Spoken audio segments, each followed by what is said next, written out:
Live from New Delhi, you're watching DD India Live, India's voice to the world. I'm Mark Lim. Namaskar. Coming up in the next 30 minutes. Preparations are in place for the third phase of India's general elections on Tuesday. 93 seats to go to the polls in the third phase. Over 1,300 candidates are in the fray.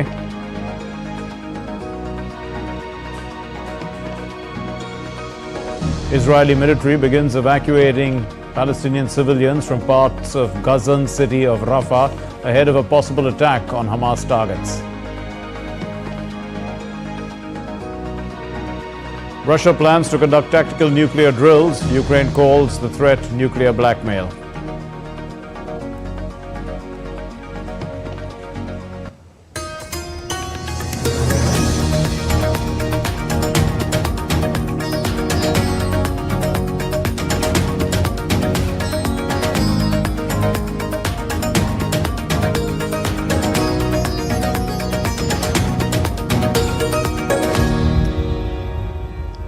Well, let's get you the latest on the world's largest democratic election in India.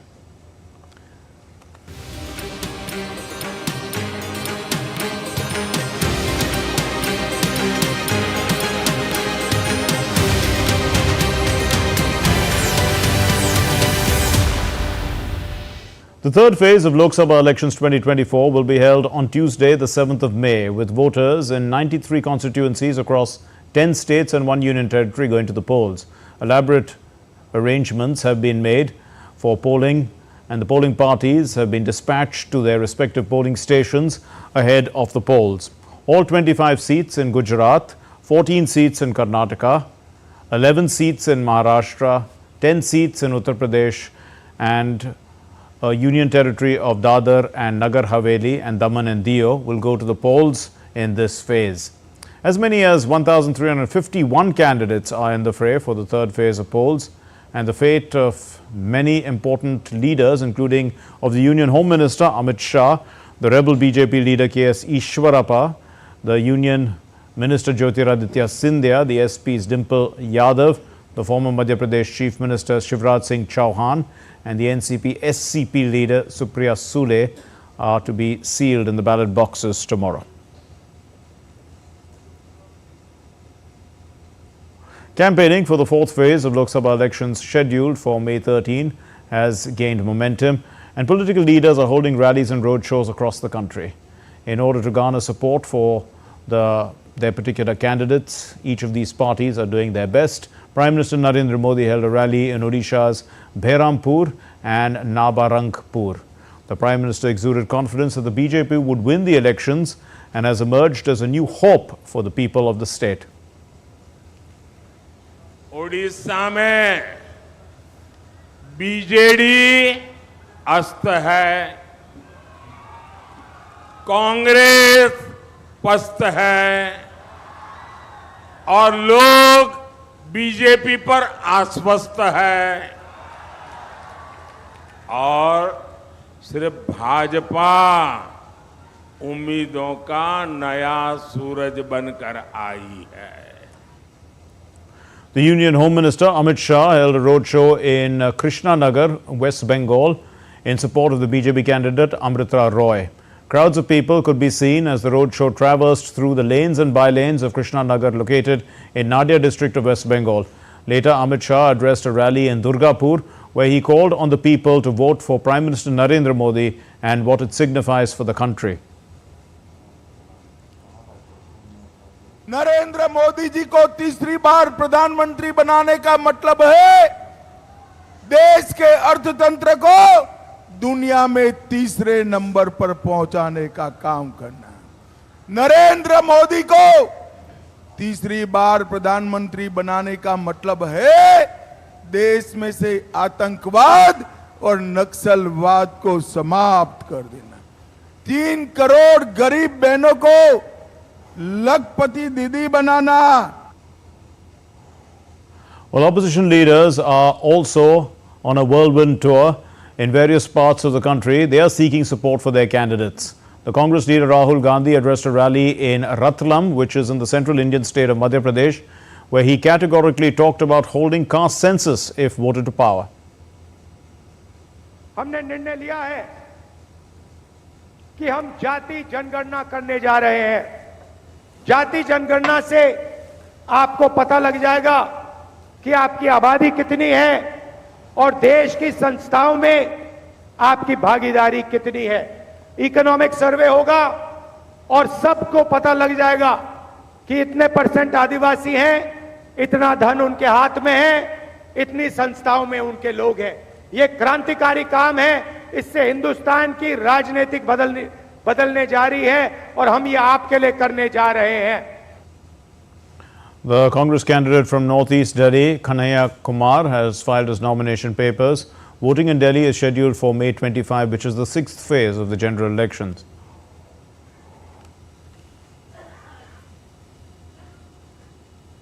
And DD India's team Poll Pulse reached Kashmir, often referred to as a mini Switzerland of India, and they're covering the pulse of the people there for the upcoming general elections, where the beauty of the land is complemented by the fervour of democracy. Sakal Bhatt reports.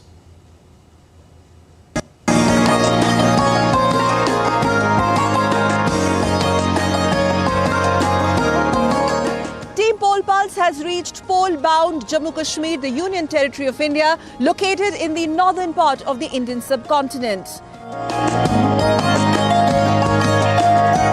This is one of the centerpiece of attractions of the Kashmir Valley, the world-famous Dal Lake, and you can see it continues to be witnessing an uptick in the tourist footfall. These elections here are considered very critical and important and significant because they are the first ones being held post abrogation of Article 370. Elections are zaruri?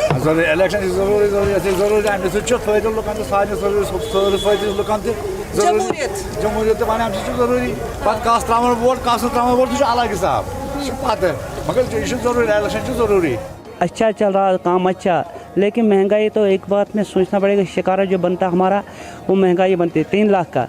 अगर हम government के request करते हम थोड़ा सा loan चाहिए 1 लाख 1.5 लाख ताकि नया बना सकते। वोट देने से कश्मीर का मुस्तकबिल बदल जाएगा। Kashmir is very nice. I think the people rightly say this is Switzerland of India. Kashmir खूबसूरत है, जनता बहुत कोऑपरेटिव है, बहुत मिलनसार है, बहुत प्यार से बातें करते हैं। Lok Sabha elections 2024 are the most significant elections that the Union Territory of Jammu and Kashmir has witnessed in decades, free from the fear of terror, conflict, stone pelting, bands, hartals and much more.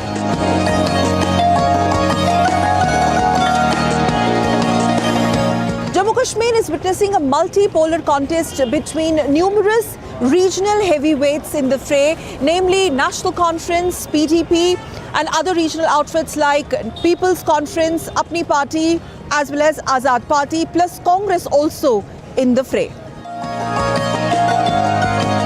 As I enjoy Kashmiri tea, one of the variants happens to be the noon chai or the salt tea besides Kashmiri kehwa. 4th June is going to be the D-Day when the results will be out, the decisive mandate for the people of Kashmir. The results will also be out for good.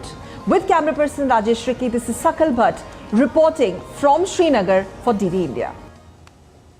Well, elaborate arrangements have been made for free, fair and transparent elections in the central Indian state of Madhya Pradesh. Akshay Dongre reports from Bhopal. Thousands of polling officials at the distribution centres in Bhopal, preparing for the 3rd phase of general elections.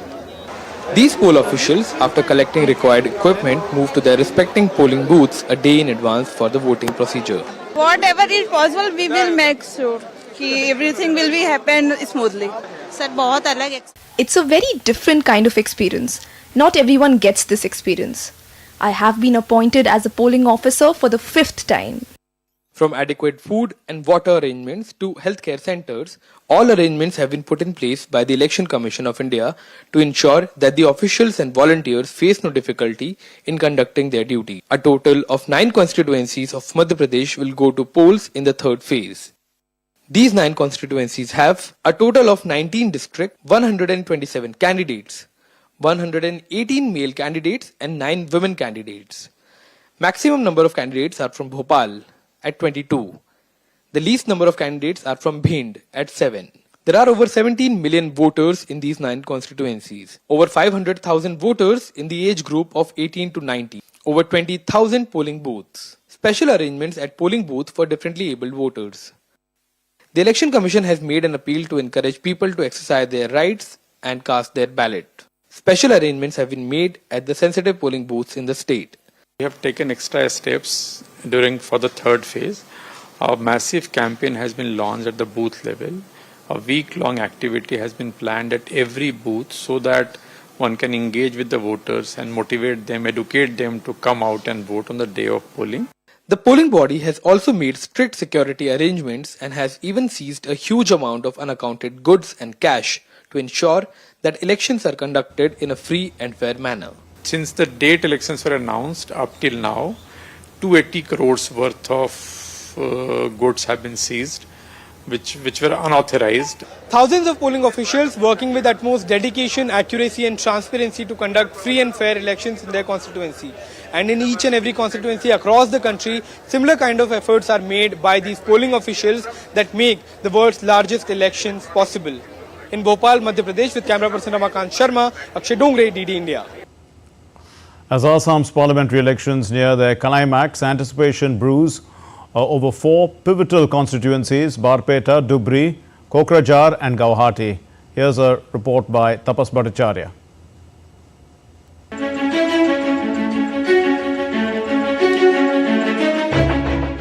Get ready for the final showdown in Assam's Lok Sabha election. On May 7th, the last phase of the voting will take place. The battleground is set and the contenders are gearing up for a fierce competition in the 4 Lok Sabha constituency: Barpeta, Dhubri, Kokrajhar and Guwahati.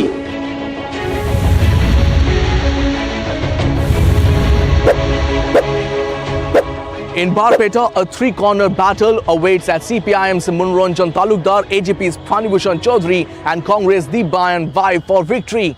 With each candidate bringing their unique vision to the table, the stakes are high. Over in Dhubri, it's a triangular contest heating up the political landscape. Will All India Democratic Front's chief Badruddin Ajmal secure his 4th consecutive term, or will Congress MLA Raqibul Hussain or NDA nominee Javed Islam emerge victorious? The voters hold the power to decide. Meanwhile, in Kokrajhar, the battle lines are drawn between NDA's United People's Party Liberal nominee Jayant Basumatri, Congress Garjan Mosharari and Bodoland People's Party Front Kampa Borgarari. Who will win the heart and minds of the people in this diverse constituency? That remains to be seen. And last but not the least, all eyes are on Guwahati, where BJP's Bijuli Kalita Medhi and Congress Meerabau Thakur Goswami go head-to-head in a direct showdown. Who will emerge victorious and claim the seat in this crucial constituency? With 47 candidates vying for just 4 Lok Sabha seats, every vote counts. Stay tuned as we bring you live coverage and update from the final phase of the election on May 7th. With camera person Naveen, this is Tapas Bhattacharya for DD India from Assam. Well, Israeli military began evacuating Palestinian civilians from parts of the Gazan city of Rafah in a possible preparation for an assault on Hamas.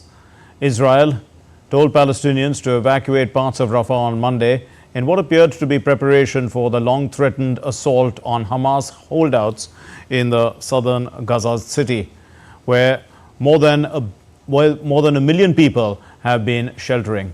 Residents say that they have received instructions by Arabic text messages, telephone calls and flyers to move to what the Israeli military has called expanded humanitarian zone about 20 kilometers away.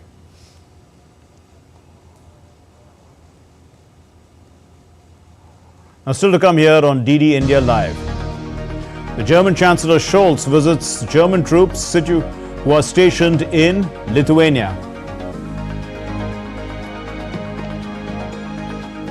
China's President Xi Jinping is in France, meets Macron and von der Leyen.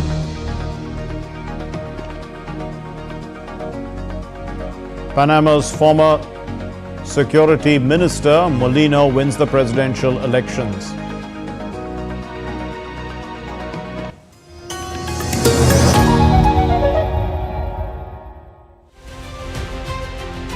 The poll pulse has reached poll-bound Jammu Kashmir, the Union Territory of India, located in the northern part of the Indian subcontinent. Kashmir is very nice. I think the people rightly say Switzerland of India. Kashmir खूबसूरत है, जनता बहुत cooperative है। Vote देने से कश्मीर का मुस्तकबिल बदल जाएगा। Elections are zaruri. Election जरूरी है। सुच्चा फायदा लोगों को सारे फायदे लोगों को These elections here are considered very critical and important and significant because they are the first ones being held post abrogation of Article 370. Lok Sabha elections 2024 are the most significant elections that the Union Territory of Jammu and Kashmir has witnessed in decades, free from the fear of terror, conflict, stone pelting, bands, hartals and much more.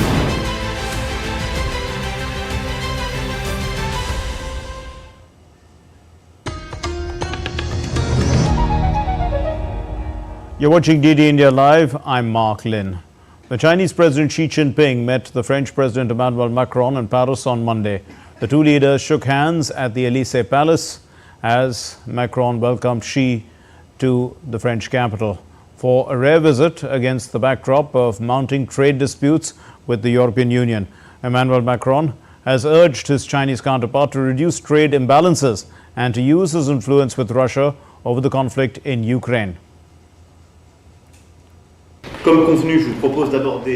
As agreed, I propose to first address Euro-Chinese relations, which will allow us to discuss trade issues such as access to markets and conditions of fair competition, investment and harmonious development. And secondly, we will discuss Ukraine and the Middle East, two major crises where coordination between us is absolutely decisive. And the European Commission President Ursula von der Leyen was also present at this meeting with the Chinese President Xi Jinping and his French counterpart in Paris. Von der Leyen said that China and Europe share common interests in peace and security, but have a difference on issues linked to market access and trade. Both China and the European Union have a shared interest in peace and security and in the effective functioning of the rules-based international order, especially against a backdrop of a very turbulent environment, be it in Europe, in the Middle East or in East Asia. The German Chancellor Olaf Scholz observed a live firing exercise of German troops, who are stationed, in fact, in Lithuania. Last December, Lithuania and Germany signed an agreement on German troops' first permanent foreign deployment since World War II. A permanent German brigade of about 4,800 soldiers in Lithuania on the Russian border will be combat ready in 2027, the defense ministers of both NATO members said at the time of the signing. 1 month ago, an advance party of 20 German specialists were deployed to Lithuania in order to start setting up the brigade. Another 150 experts from Germany are due to arrive in the last quarter of 2024. German Chancellor has said that his country, in fact, stands firmly by the Baltic states' side.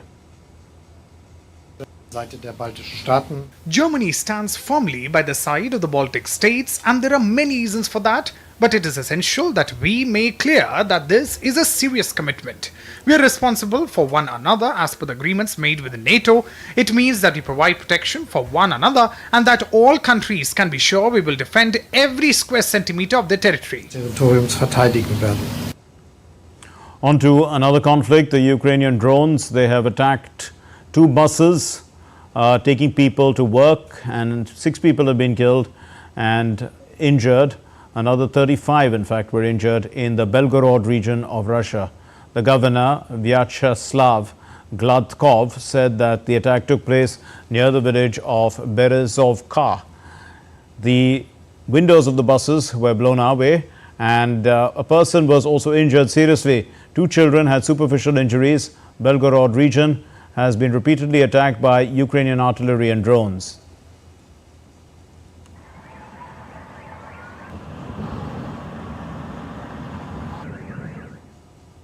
The Kremlin has said Russia's tactical nuclear weapons drills are a response to statements from the West about sending troops to Ukraine on Monday. The statement comes after Russia said that it would hold a military exercise on Monday that will include practice for tactical nuclear weapons usage. The Kremlin spokesperson Dmitry Peskov cited comments by the French President Emmanuel Macron on possibly sending soldiers to Ukraine, as well as statements from the British and US Senate representatives.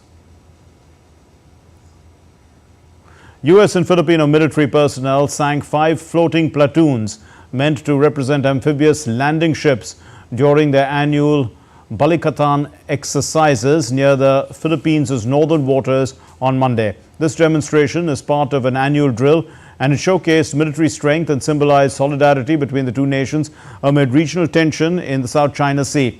The military drills involved around 16,000 Filipino and American troops, and they will continue until May the 10th.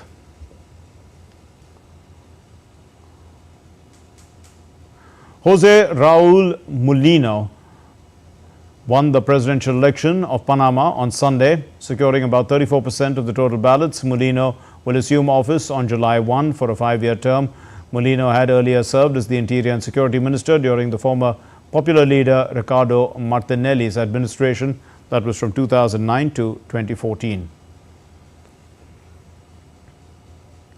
Azerbaijan observed the National Carpet Weaver Day on Sunday, with carpets decorating the streets of the capital Baku. Demonstrating various patterns and vivid colors, each of these carpets varied from region to region and community to community.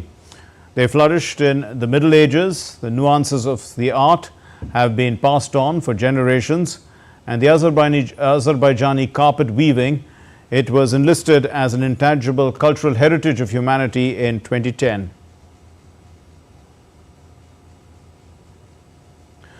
On an average basis, an unprecedented number of jobs are being created under the government in the last 7 to 8 years. This is according to the former India Executive Director of the IMF, Surjit Balla. And he has said that never before in Indian history have so many jobs been created on an average basis. Something close to 10 million jobs over the last 7 to 8 years. Balla further said that the least number of jobs were created during 2004 to 2013, and it was then that the term jobless growth came about.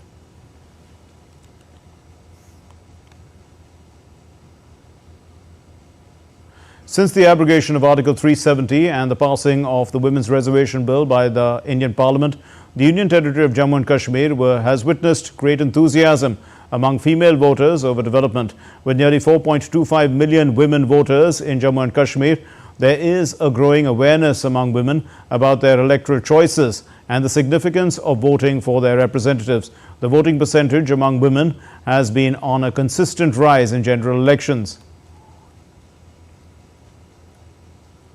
Some other stories making the news. In a swift and coordinated sea-air operation, the Indian Coast Guard intercepted and detained an Iranian fishing vessel in the Arabian Sea just off the coast of Kerala. The vessel, carrying 6 Indian crew members employed on a contractual basis in Iran, was apprehended following allegations of exploitation and mistreatment by the boat's owners. The boat has been brought to Kochi for further investigation.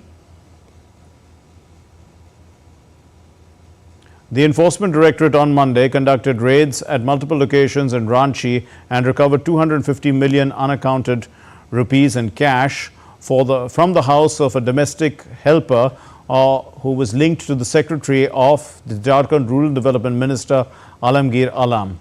The ED launched raids under the Prevention of Money Laundering Act.